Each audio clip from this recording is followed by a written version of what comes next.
এনআরসির বিরুদ্ধে হিন্দু মুসলিম দলিত আদিবাসী হাজারে হাজারে মানুষ আজ বারাসাত চত্বরটা মিছিল করেছেন, বিক্ষোভ মিছিল।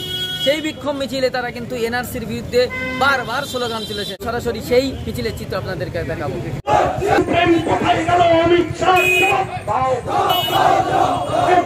আদিবাসী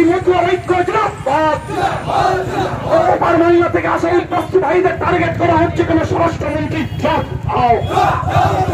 আসামে হিন্দু ভাইদের বেনাগরিক করা হলো কেন স্বরাষ্ট্রমন্ত্রী? এই হিন্দু ভাইদের ডিটেনশন ক্যাম্পে তুলে নিয়ে যাওয়া হচ্ছে কেন স্বরাষ্ট্রমন্ত্রী?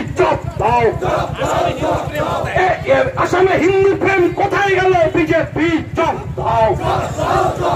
আসামে হিন্দু প্রেম কোথায়?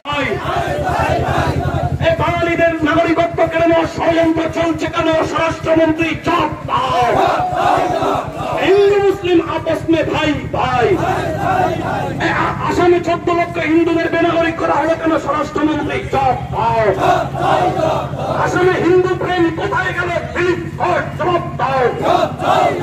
আমাদের প্রতিবেশী হিন্দু ভাই আসামে 14 লক্ষ হিন্দু ভাইদের নাগরিকত্ব কেড়ে নেওয়া হলো কেন স্বরাষ্ট্রমন্ত্রী?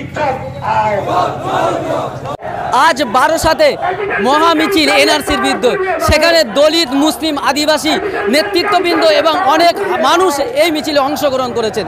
এই মিছিলের উদ্দেশ্য থেকে কি এবং এই বিষয়ে আমরা জানবো মাওলানা কামরুজ্জামানের সঙ্গে।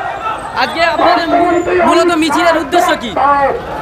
এনআরসি, আপনারা জানেন যে এনআরসি নিয়ে বিজেপি তাদের মন গড়া মুসলিম বিদ্বেষী এবং গরিব মানুষ বিদ্বেষী কিছু কর্মসূচি নিয়ে দেশ জুড়ে তারা দলিত মুসলিম এবং হিন্দু সম্প্রদায়ের যারা নিম্ন বর্ণের মানুষ তাদের বেনাগরিক করে শ্রমিক বানিয়ে রাখতে চাইছে, লেবার রাখতে চাইছে। যে সমস্ত মানুষ যারা হিন্দু বা মুসলিম যাই হোক না কেন, জাতি ধর্ম বর্ণের ঊর্ধ্বে যাদের নাম এখানে ভোটার তালিকায় আছে, যারা বিগত দিনে ভোট দিয়ে সংসদ প্রতিষ্ঠা করেছে, আইনসভা প্রতিষ্ঠা করার পক্ষে রায় দিয়েছে, মত দিয়েছে, তাদের সকলকেই এখানে নাগরিকত্ব যেভাবে আছে সেই নাগরিকত্বকে বহাল রাখতে হবে।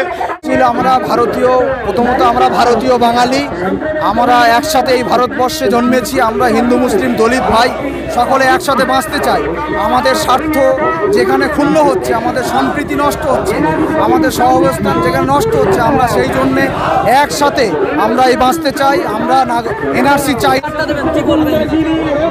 আজকের মূলত যে বিষয়টা নিয়ে আমাদের আলোচনার সেটা হলো এই যে বিশেষ করে আসামে এনআরসি হয়েছে, সেই এনআরসিতে আমরা দেখতে পাচ্ছি ভারতবর্ষের যারা বৈধ নাগরিক তাদেরকে অনেক বাদ দেওয়া হয়েছে। সর্বোপরি বাঙালিদের বিদ্বেষী ভাব আমরা দেখতে পাচ্ছি। এমতো অবস্থাতে গোটা পশ্চিমবাংলা থেকে নিয়ে ভারতবর্ষের আপামর জনসাধারণ এই বিষয়টা নিয়ে ভীষণ আতঙ্কিত, ভীত, সন্ত্রস্ত, না জানে তাদের আগামী দিনে কি হবে। এবং যারা ডিটেনশন ক্যাম্পে থাকছে তাদের অত্যন্ত মানবতার জীবনযাপন করতে হচ্ছে। এই অবস্থাতে আমরা চাইছি নো এনআরসি, মানে এনআরসি না। আমরা একটাই কথা, যে ভারতবর্ষে যারা জন্মেছে এবং ভারতবর্ষে যারা আছে তারা প্রত্যেকে ভারতের নাগরিক।